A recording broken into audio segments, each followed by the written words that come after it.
All right, we are live. It is August 21st, 2021.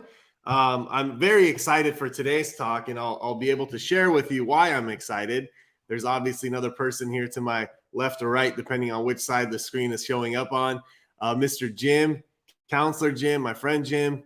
And so let me just kind of, while we're waiting for people to trickle on, let me do the quick introduction. So this is the Family Education and Support Group. These are offered each and every single Saturday at 10 a.m. Pacific Standard Time. They're always available on our Facebook page or our YouTube page to watch later on. Anyone is welcome to share these with their loved ones, to someone that might benefit from these. And the topics they're simple, man. It's always about addictions, always about recovery, always about mental health, about codependency, about boundaries, about communication. And I always say a little bit of everything in between. So my introduction here is my name is Param. I'm the person who facilitates this group on a weekly basis. Some of my qualifications are I have a master's degree in marriage and family therapy with an emphasis in child development. I am a licensed advanced alcohol and drug counselor. And personally, I've been on the recovery journey now for a little bit over 13 years. So June 13th of 2008 is my sobriety date. So I'm a little bit over 13 years sober and really grateful for that. And, it takes a while to understand what it means to be a grateful human being in recovery. But all that being said, today is going to be a great talk. And I hope that all of our participants, group members, those who've been watching this for a while. Good morning, Debbie. I hope you all kind of really pay attention to this one, because the guest that I have here, Mr. Jim Shand, to my right, is someone that I have personally and professionally known since February of 2016. Okay, so we're talking about over 5 years of being able to watch someone, observe someone on a day-to-day basis. So as you all know, it's less about what people say and more about what people do. And in this case, it's a little combination of both. I've been able to watch Jim for 5 years on a day-to-day basis. And I can tell you this with 100% confidence, that I have yet to meet a person that shows up so consistently in life, not just for himself, but for others, right? I've had countless men, some women, go through and work with Jim over these 5 years. And this isn't like an advertising or a sales pitch. I truly mean it. Not one person has yet come complain to me about their experience with Jim. If anything, they take time to come down to my office and share with me what a pleasant experience they're having and how much value they're getting to their recovery. So all that being said, when you have the opportunity to have someone like Counselor Jim here, and for those of you who've been on this show on a weekly basis, he always comments every week. Man, he's a fan. He's a group participant. He's a part of our community. So Jim, all that being said, welcome, my man. How are you doing? I'm doing quite well today. Like I told you earlier, Parham didn't let me know I was doing this until yesterday. So I didn't have a full week to think about it. So I'm doing pretty good today. Yeah. Sit in my bedroom. Yeah, doing well. And it's different because I'm used to being on watching you and doing those comments. So yeah, absolutely. Well, we're gonna do some live comments today. So like I said, Jim's been working with us since 2016, February of 2016. But Jim, let's kind of rewind the tape here. So how did you get into this? So nobody ever wakes up and says, you know what, when I grow up, I'm going to be a drug and alcohol counselor. When I grow up, I want to work in the field of recovery and mental health and addictions. When I grow up, I want to have a bunch of sponsees and I want to go on the circuit and I want to be able to talk and share my experience, strength, and hopes with, at this point, probably tens of thousands of people. My question is, let's rewind the tape. What helped you get to this stage in your life in terms of becoming a drug and alcohol counselor? Well, as far as being a drug and alcohol counselor, I got into world recovery 17 years ago. I have 17 years of sobriety. And I got into world recovery. And when I got here, I was in really, really bad shape. But I got into a 12-step program, and it helped me achieve some of the things I didn't know I could achieve. I returned to work. I got going. I got moving. I started sponsoring other guys in a 12-step program. And I felt that I could be of service there. And with one thing with me, when I went through treatment, I went to a low bottom treatment agency treatment center. And I hated every day I was in treatment. I'm not going to tell you I loved it. I did not like it. But when I got out and after 5 years, I started thinking of what I could do. And then I decided, I went to the guy that I didn't like at that program and asked him how to get into this, how to get it, become a counselor. He explained it all to me, actually had me see the boss and got me a part-time job there. I worked part-time for a long time, but I got into this field in order to help other people and possibly bring something to clients that I didn't think I was getting when I was in treatment. And that's what my real motivation is to really try to help other people. I love helping people. You know, Jim, you present so well and you look so professional, and obviously you're Stan Lee's human double. Yeah, I know you've heard that one before. But my question is, when you say you came into a low indigent, low bottom treatment center and you were really struggling in life, because I mean, look at you, you look like a constant professional. I just shared about your consistency in life. Can you just paint a quick portrait or a picture, just for anyone, family members watching, of how you were living before you got sober? Yeah, I have 37 years worth of drinking and drugging. I was in aerospace for 18 years. I did good for myself, and I wound up living on the streets of Anaheim for 10 years as a heroin addict. And I didn't know how I got there. It didn't matter. I was comfortable. Life seemed to be going well. I couldn't stay out of jail. I've been in the Orange County jail 30 times. I've been in other jails. That's just my favorite. And so when I got out of there, it was either go to prison or do drug court. And I'd never been to a 12-step meeting, didn't want anything to do with it. I was 52 years old. I couldn't walk without a cane. I didn't have any teeth in my head. Instead of dialing 1-800-DENTIST, I went on a methamphetamine dental program, I like to say, and it'll rot your teeth out, and mine were all gone. And so when I came into treatment, there was a lot of things I needed to work on. And it took me a while to get my head wrapped around the fact that I was in treatment and it was going to help me. And I got a 12-step sponsor, and he's the one that really showed me what solution was instead of problem. And after that point, I started getting into the solution and not into the problem. I've lived all over the United States. I have experience with doing all the drugs. But when I came into recovery, it's not because I wanted to be here. It's because I came here or I was going to prison. So my motivations were not to go to prison, not necessarily to get clean and sober. How long did it take? That's a good point. So we call that, as you know this, but we call that external motivation, right? So there's something, my friends watching this, between external and internal motivation. Now, quite often, majority of human beings that come into the recovery world are primarily coming for some type of an external motivation. So in Jim's case, it was to not go to jail. It was to get the courts off his back. It was to get the judge off his back. For some people, it might be mom and dad. For some people, it might be significant other. It might be spouse. For some people, it might be their job. For some people, it might be a combination of those things. It could be their kids. So they walk in through externally motivated reasons. How long did it take for you, Jim, to go from being primarily externally motivated to realizing, like, shit, I'm actually doing this for myself. Like, I have an internal motivation to continue this path. How long did that take? And do you remember that? Yeah, well, I do remember that. It took me a couple of months, maybe 6 weeks, where I actually thought possibly this would be a way of life. And, in that treatment center, I couldn't go nowhere. I didn't want to go to prison. Okay. So that was my motivation to stay there. And I thought possibly this could become a way of life. And over a period of time, based on evidence, because I'm a big evidence guy, based on the evidence that I was getting up every day, jumping in the shower, having a program to do, eating right, calling my sponsor, following direction I wasn't able to follow when I got here. And so I started feeling better about myself. And then day after day after day, I finally got more. The evidence began to build. Maybe about 5 or 6 months into this, I started to believe that maybe I could continue doing what I was doing and stay sober as badly as I didn't want to. And maybe with 8 or 9 months into it, it took a while.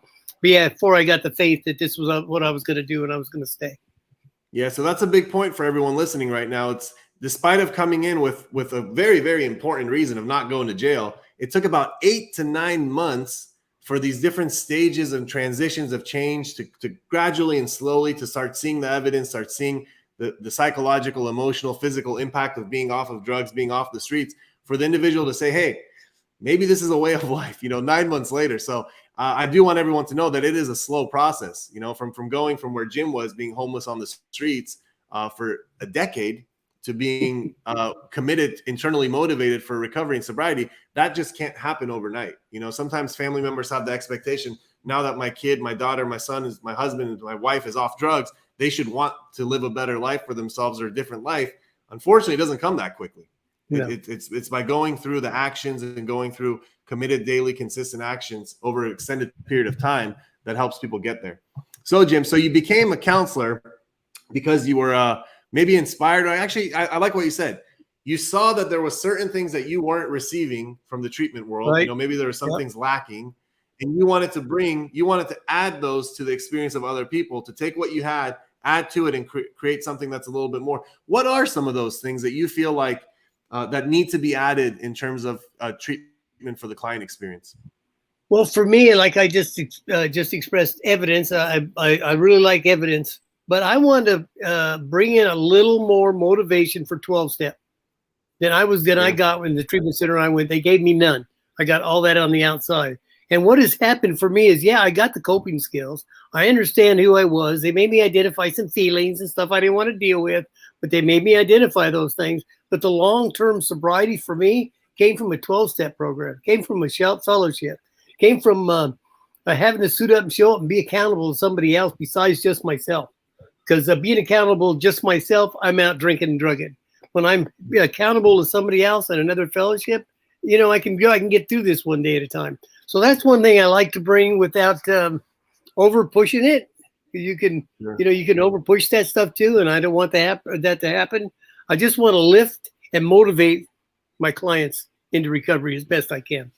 Yeah, and that's a great point. That lifting and motivating people in recovery is important, because here's the thing: what's the snapshot of a typical person that comes to the program? Low self-esteem, heads down, shoulders down, detached, isolated, not doing that well, not feeling a part of.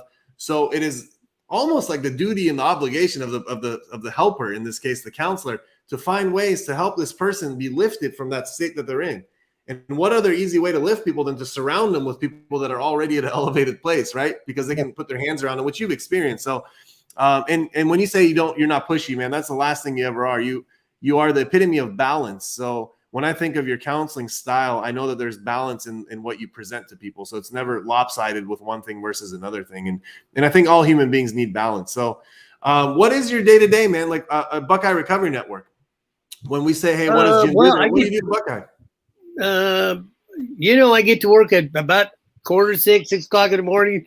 Our groups don't start till 9. And I spend those first 3 hours getting ready for the day, getting ready for my clients to come in, doing all the stuff we have to do on the computer, and all that's fine. But I try to get in a state of mind so my clients get there. I'm the guy that I want to be, before I want them to see. I want to represent recovery and that life can be okay. So I get to work early. I have always done that. I enjoy getting up early and getting my day going. And, then I run a couple groups, maybe 3.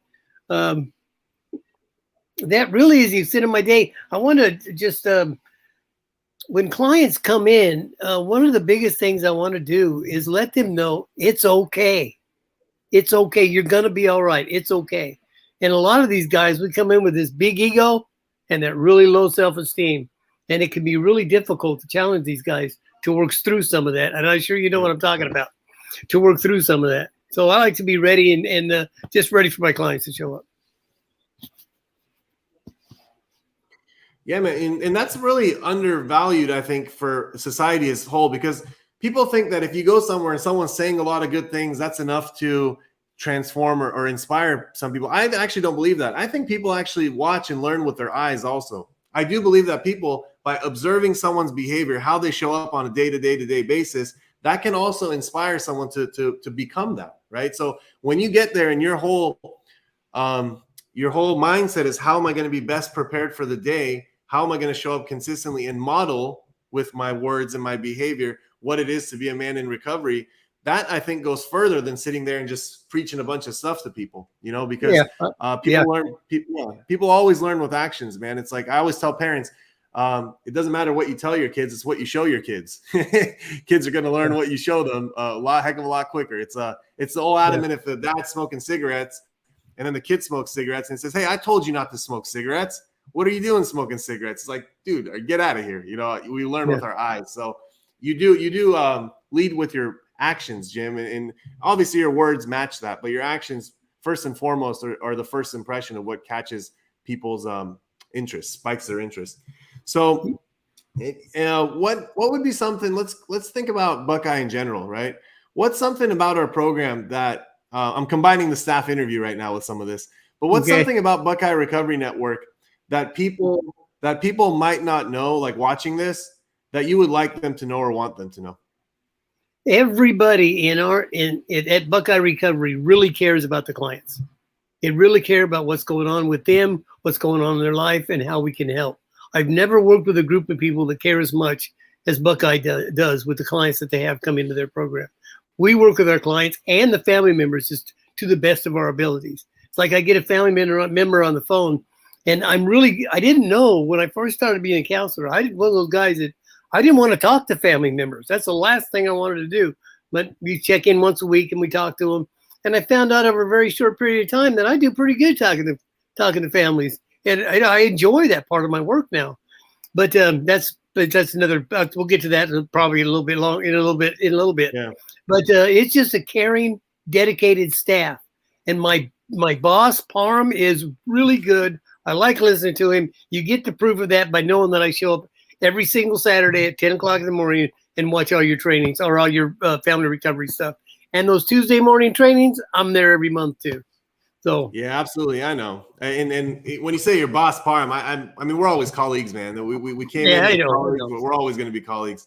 So yeah, you said let's talk about that. You know, later on down the line, we're just talking about the family stuff, which is why we're here. So let's just get into it, Jim. You know, it's I think everything we're talking right now is a staff spotlight in general. So when you talk to families, in your experience, so let's just talk about the last 5 years of working with Buckeye. Okay, when you talk to families, what are the top 2 or 3 things that consistently show up in regards to family members enabling addictions? So what have you seen that family members do that are kind of like red flags for counselors and people in recovery that are consistent with a lot of families? So let's kind of see if we can open that up. We're going to go right straight to lack of boundaries. Okay. Moms and dads just don't know how to put proper boundaries on. And then when they do, they're not consistent with them. When you set a boundary up for especially a person in addiction recovery, when you set up a boundary, you need to stick to that boundary. I always tell the family members, when you're going to set a boundary, make sure it's one that you know you can stick to. Because if you start fluctuating, you say you're going to give him $20 a week to go out with his friends, and in 1 week he wants 60 and you give him 60, you didn't stick to that boundary. Your boundary could have been 60. That's entirely up to you. I'm not telling you what you could do for your boundary for your child. But what I am concerned with is your consistency with sticking with those boundaries. So how about this? When someone is, let me just touch on that because that's very important. When somebody says, hey, the boundary is here, and they stick to it for a little bit, then all of a sudden they extend the boundary. What does that do for their loved one? So when they show that, when they don't stick to their boundary, what's the impact of that or potential impact of that?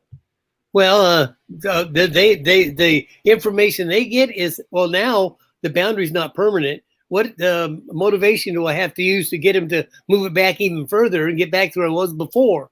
Because there's motivation, there's complaining, manipulating, whatever it is you got to do to get to where you want to go. And if parents aren't going to stick to those boundaries, then you start giving in, you'll keep giving in, you'll keep giving in, they'll keep getting more and more.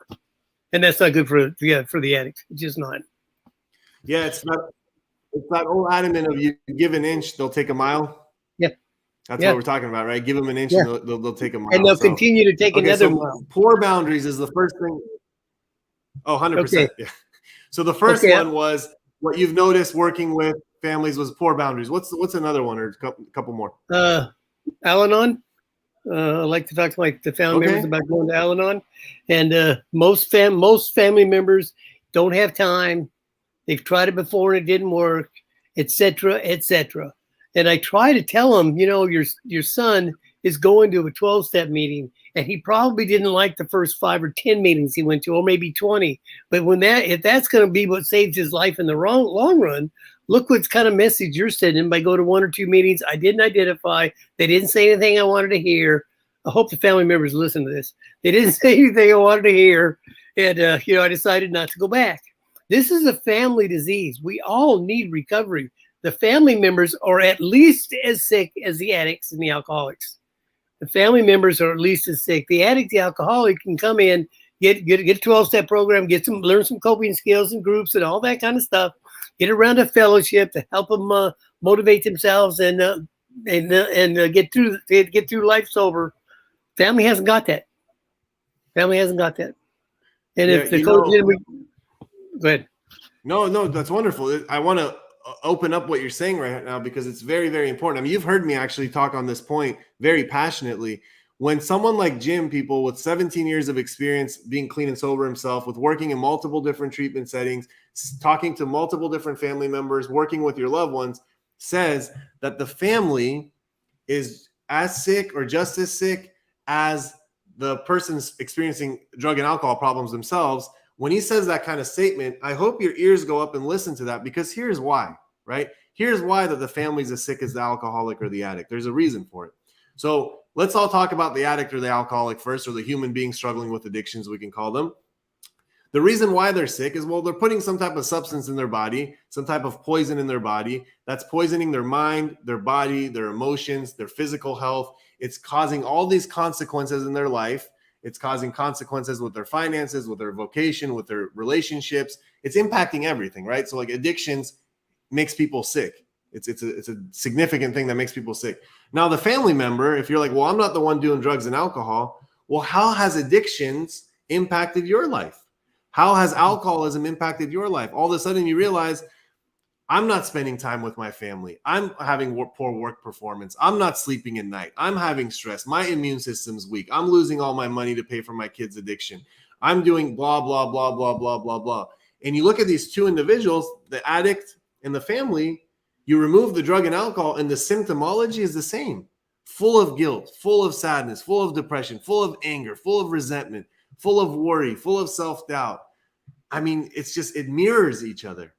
So if we're all saying that the person struggling with addictions needs to go and get some treatment, right?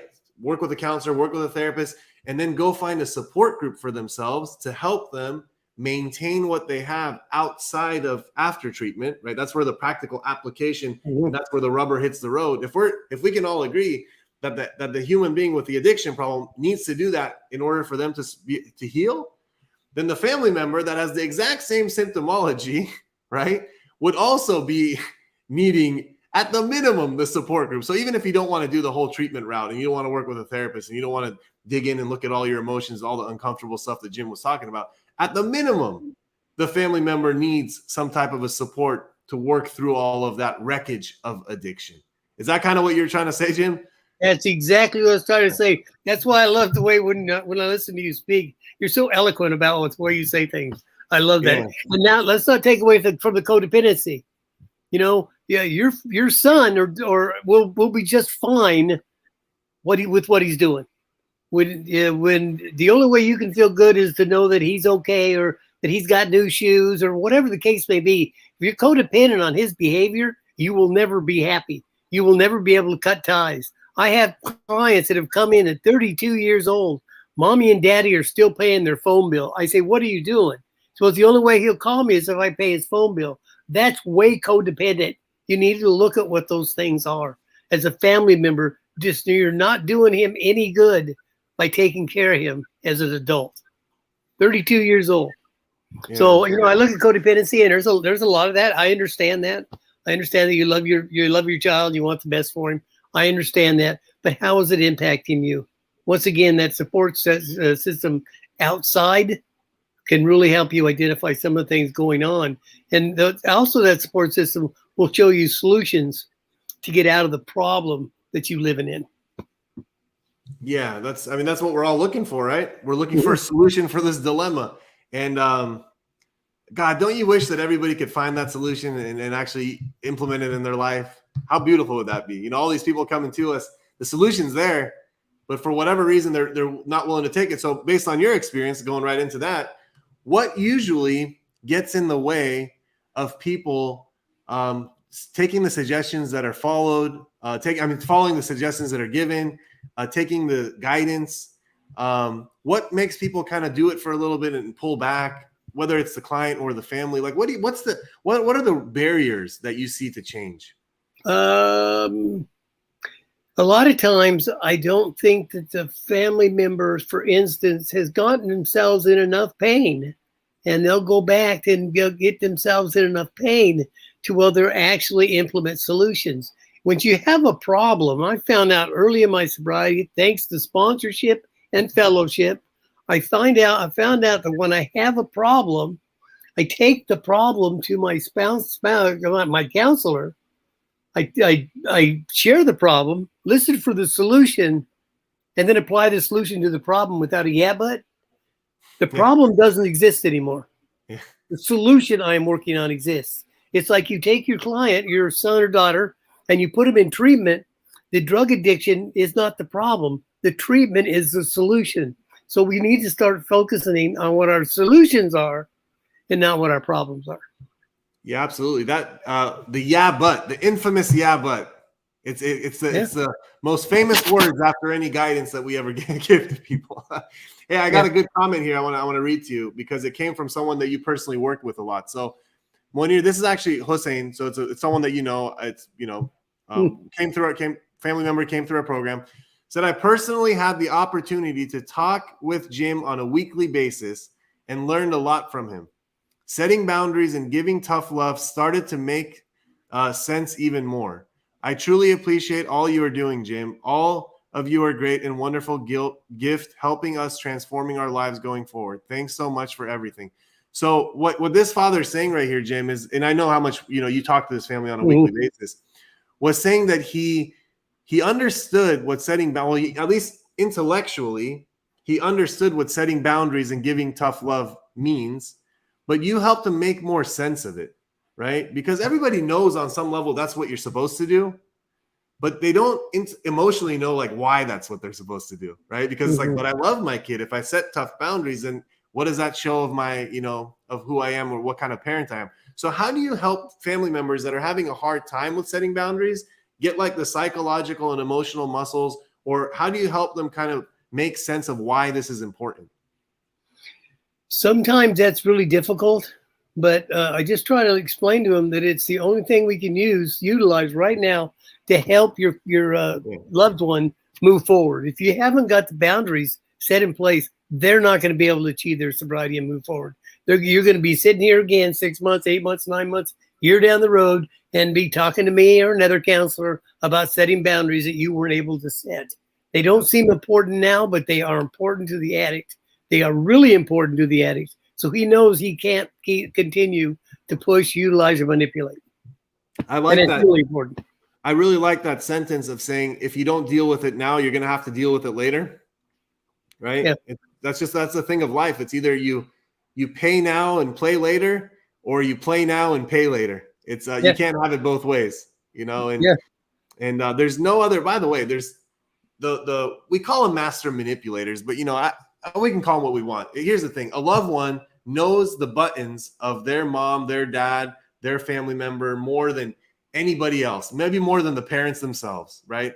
Especially if they come from like families that were, maybe there was a disruption, there was divorce. They know that they can lean on one family member or do a triangulation, which we know what that means. It's to kind of split the parents to get one person to do one thing and another person to do another thing. These kids are masters at this stuff, right? Mm-hmm. So one thing I actually want us to talk about here, this is important.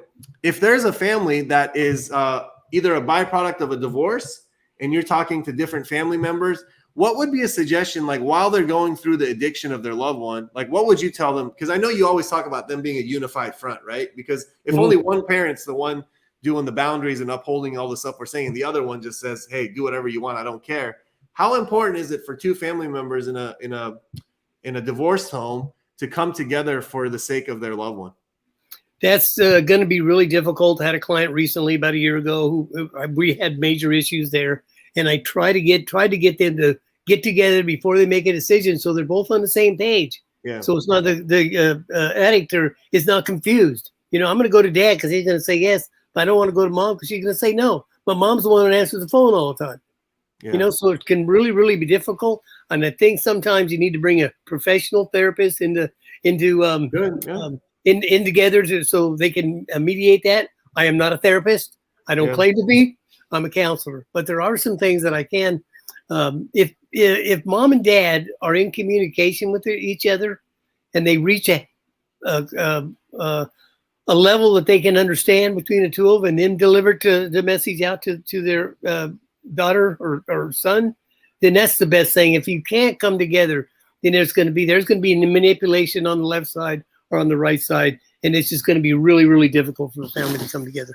100%. And I know this working with you for so long that whenever you see those family dynamics and you know a family would benefit from family therapy, you're always the first one to say it.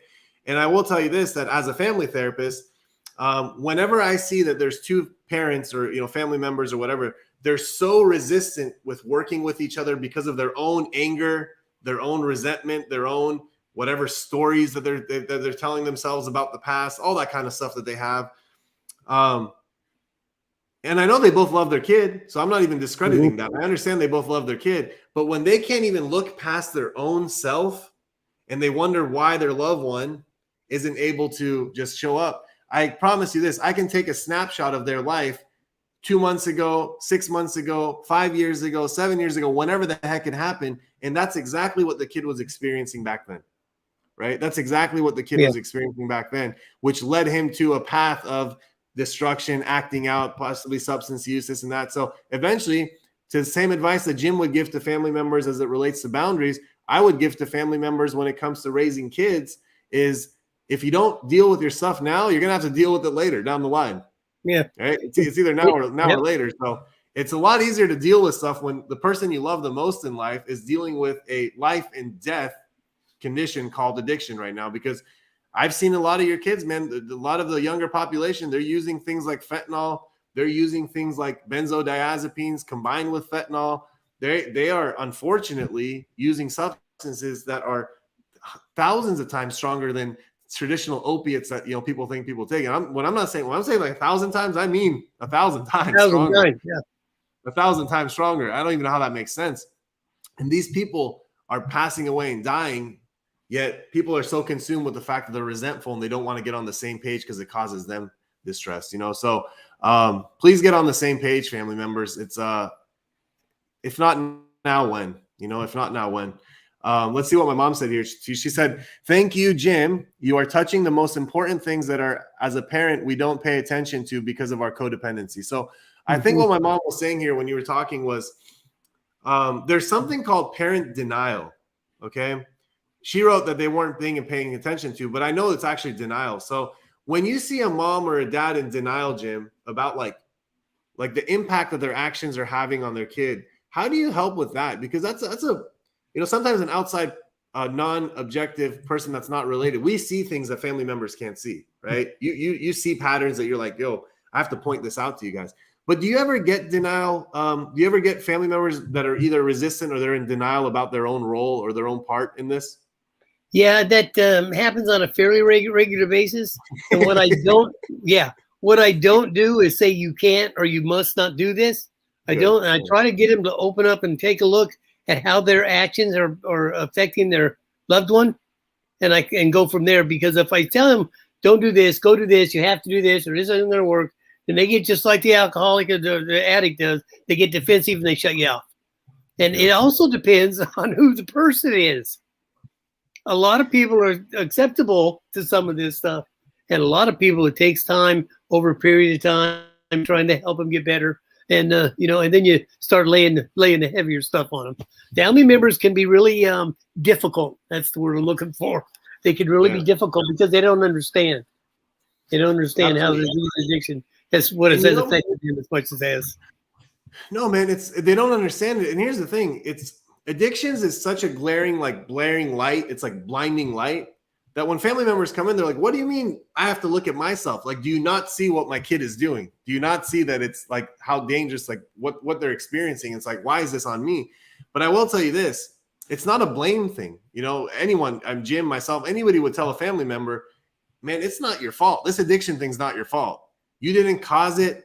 You're not going to you're not going to cure it. No matter how much you love your kid, the love, when loving someone isn't enough is the epitome of addiction, right? It's like love isn't enough. It just isn't. It needs some more resources. It needs support. It needs a tribe. It needs more than one people to be able to get through this thing. It needs a lot of support. But We have these 3 principles of the 12-step program that addicts, alcoholics that go through 12-step programs, they know it. And that's honesty, open-mindedness, and willingness, right? I mean, Jim knows this. Jim, he's very active in 12 steps, and it's kind of the how of the program. And for family members, I think the same thing applies too, right? It's like, can family members get honest with how this has impacted their life? Can they get honest with where they are in life, psychologically, emotionally, physically, spiritually, as a result of this? Are they open-minded to taking suggestions from someone like Jim, right? And that's where we realize there's a lot of resistance, because sometimes maybe family members are successful in their lives. You know, maybe they're self-sufficient on a lot of ways. Maybe they're their own boss somewhere. Maybe they manage a lot of things. So when someone tells them what to do, or even kindly gives them suggestions on what may work for them, right? That's how we call it. That's what we phrase it. Yeah. Like, what? Who the heck are you? Like, I don't need any help living my life, right? But can we get people to be open-minded? So that's what a lot of family members on this, support group, they are doing. And the last one is the willingness to take the action. So you can take all the information you want from Jim, but are you willing to take the action? And some people are, but guess what? Most people aren't. Most people aren't. So, and the ones that are honest, are open-minded, and are willing to take action. And by the way, willing to take action doesn't mean just for 30 days or 60 days or 90 days. I want everybody to know that. Willingness is one day at a time for an extended period of time. Now, what that extended period of time is, it's an extended period of time. Let's see what someone said here. This is pretty cool. Eileen, which has been also watching this for the beginning, she wrote, "In my experience, it is virtually impossible to observe our own behavior patterns that are inherently habitual without the assistance of a therapist, counselor, non-involved person, or group sessions as our Saturday morning meetings." Thank you.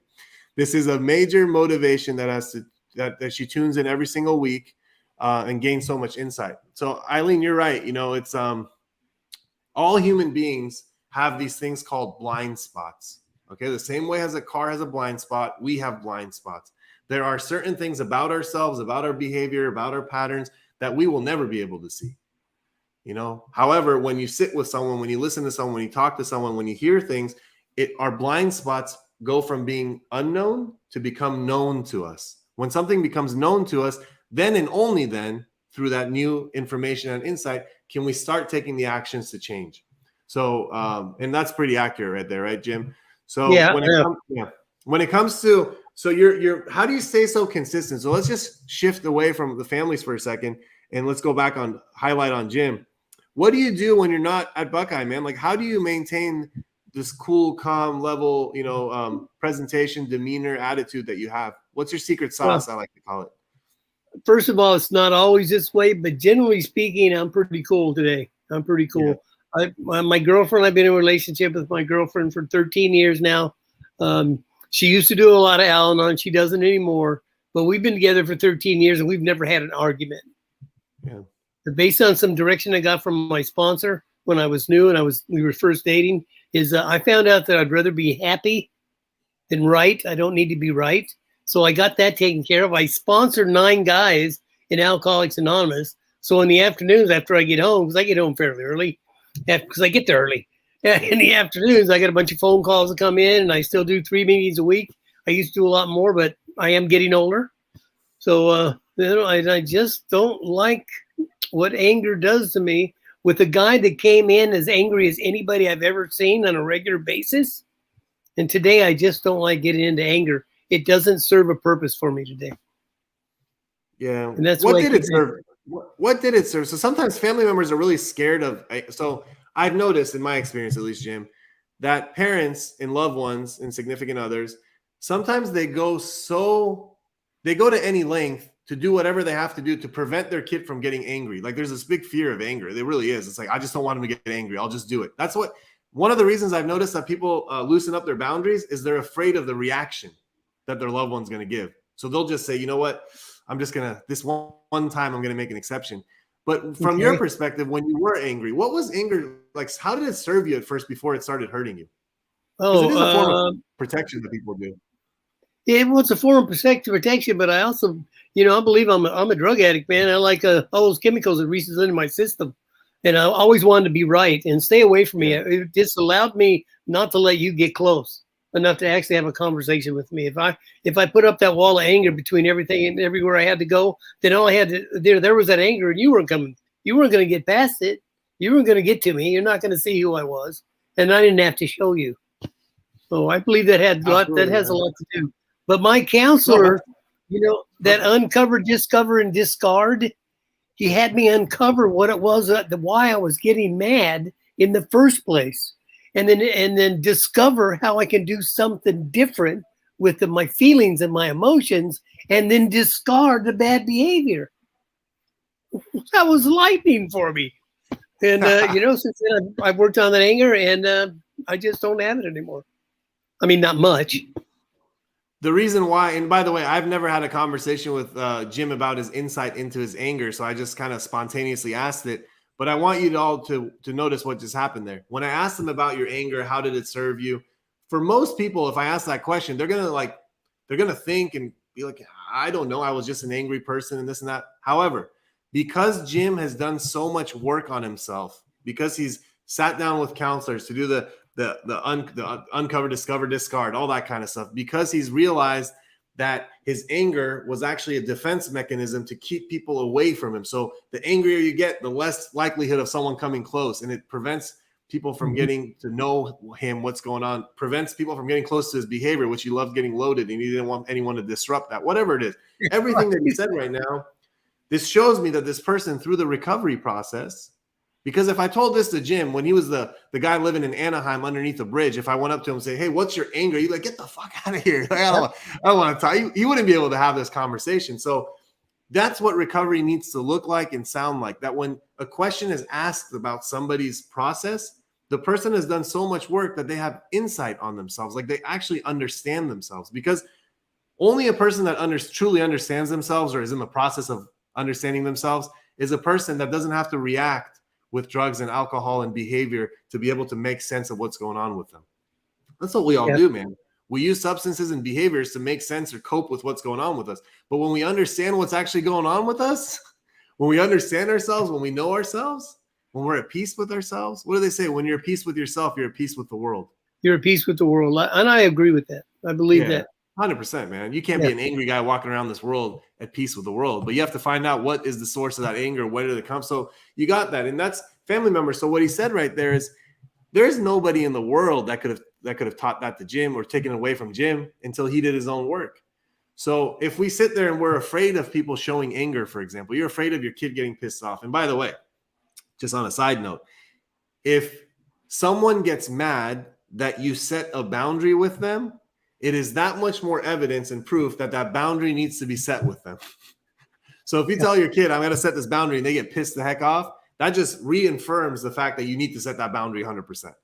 Right. So it's just a really good, important thing right there. But yeah, man, I think that was a pretty powerful moment right there with that question. I'm glad you know the source of your stuff. And by the way, I'm not going to get through all of them. If I ask Jim about various characteristics that he has, I have a strong feeling based on his answer that he has a deep understanding of it because he's done the work. So and here's towards the end of the question is, if there was a family member right now, Jim, watching this, right, or even like someone struggling with addictions, and you know they were struggling in life, and you had the opportunity to kind of, give them some words of wisdom, some nuggets, some truth bombs, or whatever you want to call it, what would you tell them right now in terms of where they're at and how to get out of it?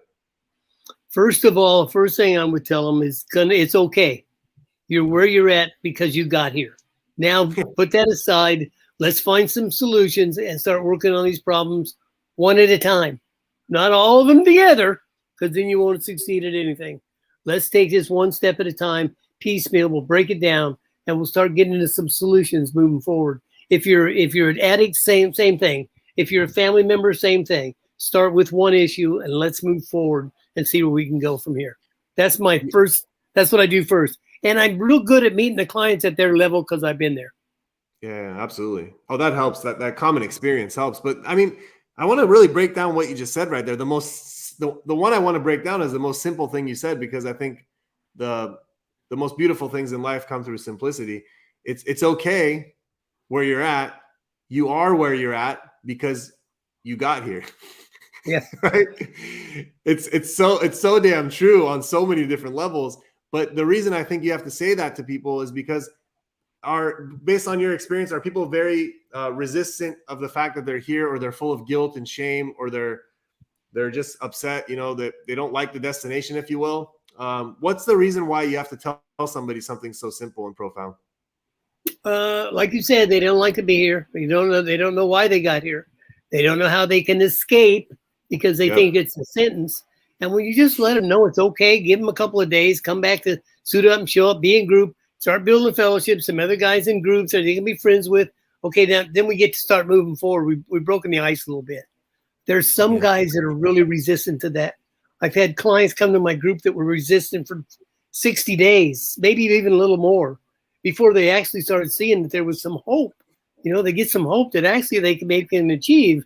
And then there's some that just not going to give in, but they only last a week and they're gone. But most of the clients, every client is different, and I got to meet them on where they're at and see what I can utilize moving forward with that particular client. Most of my guys over the last couple of years have been doing really, really well. I've got some guys that are really doing well, and I'm really happy for them. And that's why I do this, is so they can achieve recovery, their families can achieve recovery, and the world is a better place when we all do that. And that's obvious. We know that. But, someone asked me, like, what do you do?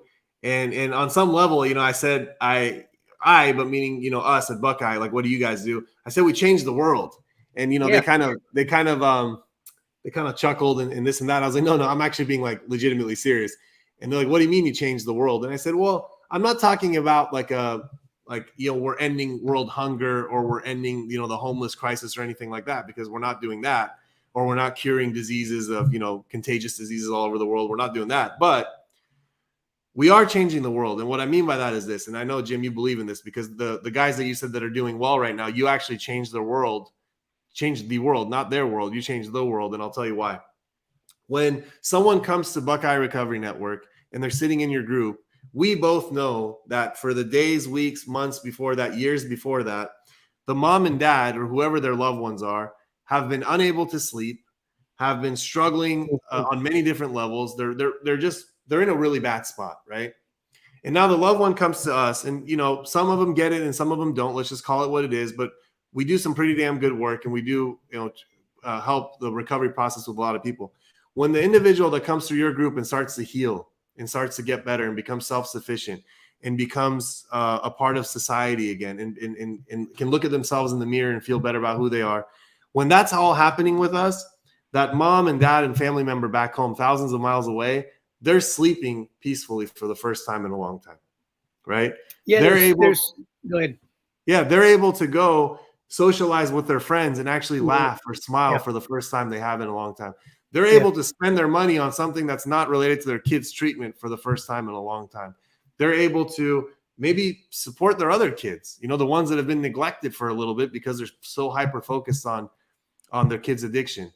And in all that, dude, the world is changing. Like, it might just be their world, but their world is changing, which is the world, right? I mean, if you think about it, it is a ripple effect. Someone wrote down there, and I truly believe in that. So that's kind of what that's why I say we're changing the world, Jim. So do you agree with that? Yeah, the butterfly effect, I really agree with it. Take family, let's say a mother, and she's been worried about her son for the last 6 years, but going through maybe jails, institution, maybe just drug addiction, homelessness, maybe just drug addiction. And all she can think about is the negativity she's got going on in her life. Yeah. Her son comes in and actually starts getting some recovery, moving forward, reconnects with the family. That mother, when she goes to work, she's interacting with her coworkers an entirely different way. When she goes to the drugstore and she's getting something at the drugstore, and somebody says something over here and she maybe doesn't like it, but she's not going to react to that situation. Before that, with all the nerves and all the stuff going on her, she may have reacted to that, caused a problem. Today, she's just running through life, trying to take care of the business she needs to take care of, keeping a smile on her face, going home to spend time with her family. That's not what it was when they got here. And if that's not changing the world, I don't know what is. Yeah, it is, man. And Felicia, right when you said the butterfly, the beautiful ripple effect, you said the butterfly effect. She wrote the beautiful ripple effect of sobriety. Some mom right here wrote that you get your life back. So when her son, got recovery, she was able to get her life back. Debbie, which their family's actually still going through the process, up and down, and they're fighting. They're fighters. You guys are changing the world and are healers. And so are you guys. Debbie, I want you to know that I do believe so. I've been on record saying hurt people, but I also believe that healed people can also help heal people. If I think the other side of the coin is also very pertinent. So one more comment here just said, thanks, Parmesan, for Jim today. You guys are giving so much hope and power to continue our journey in recovery and transformation. So family members need that. They need that constant motivation to say, hey, what you're doing is right. You're on the right path. Don't get discouraged. Maintain your boundaries. So I think that's what we did. So this is right around the time I always end this, Jim. What's your final takeaway of today's talk? You know me, I got to ask, and I'll let you out of here, my friend. My final takeaway, hey, it was fun. I enjoyed this a lot more than I thought I would. I was kind of nervous, but I enjoyed it. And I know there's family members and stuff out there who've never seen my face before. Maybe you've talked to me on the phone, but never seen me. Now you've seen me. And, I kind of like that aspect. But my takeaway from today is keep the family recovered. And you've seen how to do it. Remember boundaries. And that's it. That's my best I got. Right on, man. Let me just put a couple. We got Debbie here said, thank you for sharing, Jim, the work you do. You're inspiring, and I'm so appreciative of all you do, and shared this. Russ, which was one of our old colleagues, said, I appreciate both you guys. Aubrey, which is our new colleague, said, pretty awesome to work with both of you amazing people. Thanks for this. And, the comments trickle in. So this will be on our Facebook page. Feel free to share this with anyone you want. I think a lot of family members do need to hear Jim's message today. So send it to your people. Send it to your people in Al-Anon. Send it to your friends. This will make a difference in someone's life. So love and appreciate all you guys. I will see you next week. Have a wonderful weekend. Thanks, guys. Thank you.